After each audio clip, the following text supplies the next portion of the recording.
Alors, Nissan dévoile ses plans et mise sur la batterie solide.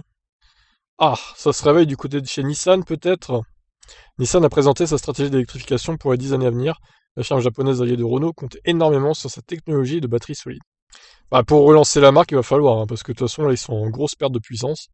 Je suis pas sûr que les SUV électriques Aria, justement, relancent la marque, hein, ça m'étonnerait. Donc Makoto Uchida, PDG de Nissan, explique que le futur modèle commercial de Nissan reposera sur 3 piliers. Le premier concerne la crise climatique, un sujet qui est inévitable selon lui. Le second porte sur l'aspect social et les défis de société autour de l'automobile. Le dernier point, sur lequel Nissan se reposera, sera la prise de conscience de ses clients de ces changements. Nissan a décidé de faire radicalement évoluer sa vision de l'automobile, que ce soit dans la technologie ou dans son approche du secteur. Le plan Ambition 2030 se base sur l'électrification, les investissements ont déjà débuté. La firme a déjà engagé 7,8 milliards d'euros de frais pour se préparer à ce grand changement depuis 2010. Elle prévoit de dépenser 15,6 milliards d'euros supplémentaires dans les 5 prochaines années, toujours dans le même but. Uchida a expliqué vouloir que Nissan participe à un monde plus propre, plus sûr et plus inclusif. Ces points seront au centre des investissements que continuera de faire Nissan. Voilà, ça c'est des belles paroles, un monde plus propre, plus sûr et plus inclusif, mais concrètement, ils proposent quoi en fait? Parce que là, on y vient, j'espère.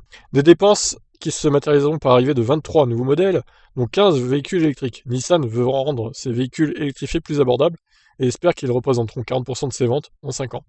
L'objectif du constructeur est de vendre 50% de ses véhicules électriques en 2030. Ah oui, un véhicule sur deux sera électrique du coup. Ok, ça serait pas mal s'ils arrivent à tenir cet objectif. Pour tenir ses ambitions, Nissan prévoit d'augmenter sa production de batteries et de cellules dans ses propres usines. La production de batteries atteindra une capacité annuelle de 52 GWh en 2026 et de 130 GWh en 2030, chiffre le constructeur. Ce plan de développement de capacité n'est pas le seul pour Nissan autour des batteries. La marque japonaise a ainsi révélé qu'elle lancerait un projet qui pourrait s'avérer révolutionnaire. Oh là! Alors les trucs révolutionnaires, j'en traite assez sur la chaîne, hein. C'est pas certain que ce soit si révolutionnaire que ça. Nissan introduira ainsi sa première batterie solide en 2028, avec une usine pilote à Yokohama qui sera fonctionnelle en 2024. Sa construction débutera dès l'année prochaine, et les premiers prototypes sortiront des lignes pilotes en 2024. 2028 seulement! Oh, c'est lointain. Les batteries solides auront une densité énergétique 2 fois supérieure. Uchida explique qu'elles nécessiteront un tiers du temps de charge en moins.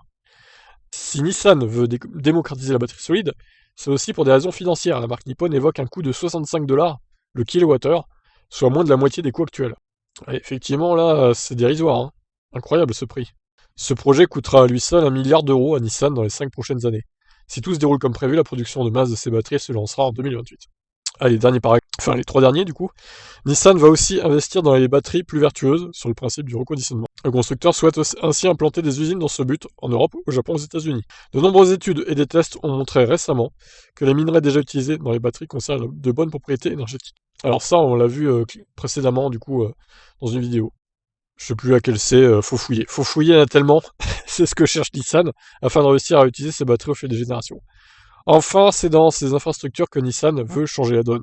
La marque veut réduire de 40% les émissions polluantes de ses usines, notamment en adoptant des générateurs d'énergie à hydrogène. Tiens donc, l'hydrogène de retour. Alors d'ailleurs, ils n'ont pas trop parlé d'hydrogène, hein. Ils n'ont même pas parlé du tout d'hydrogène dans leur projet là. Alors peut-être que ça sera sur le site pro hydrogène d'Automobile Propre. Ils vont peut-être expliquer ça, je sais pas. Bon bref, on ira voir éventuellement. Bon, en tout cas, sur le papier, c'est plutôt prometteur. Maintenant, ils n'ont pas parlé de nouveaux modèles spécifiquement. Bon, ça reste vague, hein, 15 voitures électriques, mais on ne sait pas ce que ça sera comme caractéristique, ni quelles batteries seront embarquées. La recharge, je pense qu'ils ont compris qu'il fallait mettre du CCS combo maintenant. Mais bon, globalement, pas énormément d'infos, on va dire. On pouvait s'attendre un petit peu mieux. On verra en temps et en heure, hein. Déjà, ils vont sortir leur gros mastodonte Nissan Ariya, là.